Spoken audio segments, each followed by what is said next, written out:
Bonjour et bienvenue à Famille à la Une.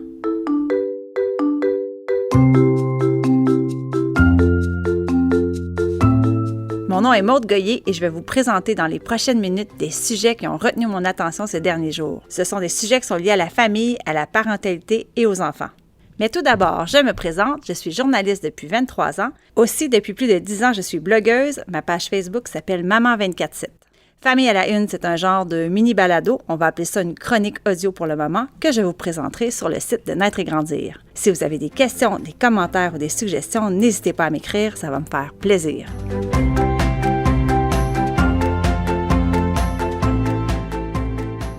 Vous avez sûrement entendu parler de la vague de dénonciations qui déferle sur les réseaux sociaux ces jours-ci. Des dénonciations pour inconduite sexuelle, harcèlement, abus, agression, viol. Je dois avouer que le nombre de témoignages m'a pris par surprise, ou je devrais plutôt dire me prend par surprise, car j'ai l'impression que ce n'est que la pointe de l'iceberg. Ce sera à suivre ces prochains jours, disons. À force de tourner en boucle aux nouvelles et à force d'en parler avec mon conjoint, mes enfants ont commencé à me poser des questions. Et bon, c'est plutôt normal. Je me suis demandé quoi dire et quoi ne pas dire. Je ne sais pas si vous connaissez la Fondation Marie-Vincent, mais en tout cas, c'est une bonne ressource en matière de prévention des abus sexuels des enfants. Et selon une étude menée par cette fondation, une fille sur 5 et un garçon sur 10 rapportent avoir été victimes de violences sexuelles avant leurs 18 ans. À noter aussi que dans 97% des cas, l'agresseur est un proche et que dans 70% des agressions, elles ont lieu dans la maison, soit derrière les portes closes. Quand il est question d'aborder ce sujet avec les enfants, je pense qu'il vaut mieux ne pas les devancer. Leur imagination pourrait s'emballer et on ne voudrait pas leur mettre des images en tête, surtout lorsqu'elles sont non sollicitées. On répond donc simplement et franchement à leurs questions. En tout cas, moi, c'est ça que j'essaie de faire, sans en mettre plus, sans exagérer, et en laissant nos émotions et nos commentaires de côté. Aussi, on dit les vrais mots, les vrais termes pour parler, par exemple, de leur partie intime.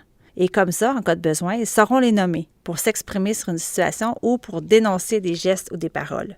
Et si on veut faire de la prévention et de la sensibilisation, on peut rappeler à notre enfant que son corps, ça lui appartient. On peut l'encourager à dire non si un adulte pose un geste qui le gêne ou qui le rend mal à l'aise. On peut aussi lui dire que ses parties intimes sont justement intimes, privées, et lui dire que personne n'a le droit de les regarder, les prendre en photo, leur toucher, sauf pour donner des soins chez le médecin. Comme parents, je pense qu'il ne faut pas perdre de vue que les enfants sont vulnérables et qu'ils n'ont pas la maturité et le recul pour saisir ce qui est bien et ce qui est mal. Et ils sont dépendants aux adultes. Sans s'affoler, sans angoisser, je crois que c'est notre job de parents de rester aux aguets et surtout à l'écoute. Je ne sais pas si vous faites du vélo en famille, mais nous, on s'y est mis et on aime vraiment beaucoup ça. Il faut dire que depuis qu'ils sont tout petits, on en a investi du temps à leur montrer comment et où rouler. Ce n'est pas si évident pour les enfants de savoir pédaler, trouver leur centre d'équilibre, tenir le guidon et s'orienter en même temps. Et là, je ne parle même pas de savoir se faire voir et vérifier leur angle mort. Pour progresser comme il faut et de façon sécuritaire, il y a un projet pilote pas mal intéressant qui a présentement lieu à Montréal, mais qui sait, peut-être que ça va s'étendre au reste du Québec. Ça se passe au Parc La Fontaine. Dans un espace fermé, Vélo-Québec va aménager un parc d'éducation cycliste pour permettre aux enfants de 2 à 12 ans d'apprendre la base du vélo, que ce soit sur une draisienne, sur un vélo avec de petits trous ou sur un vélo de grand. Pour les plus petits, ça veut dire un espace sans circulation automobile pour rouler et s'amuser. Et pour les plus vieux, ça veut dire une belle occasion d'apprendre quelques règles du code de la route sur un parcours aménagé expressément pour eux, sans le stress de rencontrer des automobiles.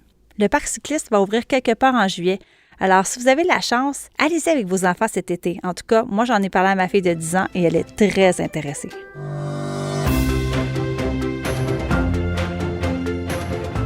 C'est l'été, ça sent les vacances. À part faire du vélo, quels sont vos plans? En avez-vous? Partez-vous en voyage? Peut-être que vous restez à la maison et peut-être que les enfants tournent en rond. Peut-être qu'ils s'ennuient.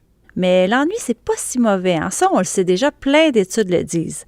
L'ennui permet entre autres de développer son imagination, sa créativité, sa capacité à être seul et aussi à faire naître ses envies, ses goûts, sa motivation et à mieux se connaître. Pour déjouer l'ennui, ou plutôt pour l'amadouer, une chercheure de l'Université de Montréal, Nathalie Fletcher, s'est prêtée à un jeu pas mal intéressant avec un garçon de 8 ans qui s'appelle Léonard. J'ai lu ça dans le Devoir cette semaine. Ils ont fait une activité de philo-création. Il s'agit de faire réfléchir les enfants à des questions philosophiques à travers un projet créatif. Et dans ce cas-ci, Léonard a été invité à passer ses périodes de solitude et d'ennui à la maison en interrogeant des objets autour de lui. Une mission pas mal bizarre et fantaisiste, mais qui a donné des résultats étonnants. Le garçon s'est non seulement amusé, il a appris que certaines choses qui l'entourent sont pas mal plus utiles que ce qu'il pensait. Il leur a inventé une vie, une histoire et s'est même demandé ce que ces objets diraient de lui.